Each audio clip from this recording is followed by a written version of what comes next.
দোস্ত আর ভালো আছো নাকি? আজকে আলোচনা করব নতুন একটি ধামাকাদার নাটক লইয়া। নাটকের নাম গোবরে পদ্ম ফুল। বাবারে বাবা, কথা শুনছো নাকি? গোবরে পদ্ম ফুল নাম দিয়ে নাটক হয়েছে।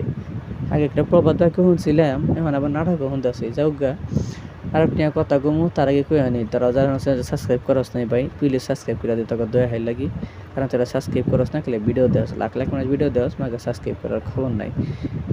যাও গা, আপডেট নিয়ে যান, আজ আপডেট তো দিমই, তবে তার আগে বলি নাই প্লিজ করে সাবস্ক্রাইব করে দিস, না দিলে কিন্তু একবারে জায়গা মতো দুইটা দিয়ে দিবে। যাও গা, সাবস্ক্রাইব তো করবি, ঠিক আছে না? তোরা আমার ভাই ব্রাদার মানুষ, সাবস্ক্রাইব করবি, একটু বকা দিলাম ভালোবেসে, কোনো ব্যাপার না। নাটকটির নাম দিয়েছে বলে গোবরের পদ্ম ফুল। নাটকটা অলরেডি কিন্তু নাটকের টিজার কিন্তু পাবলিশ হয়ে গেছে রে ভাই।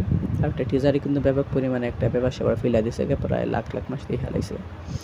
আর একটা নিয়ে মানুষের প্রত্যাশা অনেক বালা দেখতেছে, এবং এটা মনে হয় একটা ইসলামিক নাটক হইতে পারে। তারা ইসলামিক নাটক কয়েছে, আমি একটা অবশ্য হয় নাই গেলে বুঝছ নাই ভাই, ইসলামিক নাটক হয় নাই গেলে গা।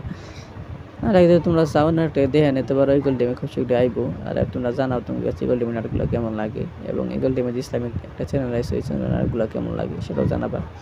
তার কাছে বিদায় নেই, পরবর্তী কারণে হাজির মাসকে বিদায় নিতেছি। Tata, bye bye.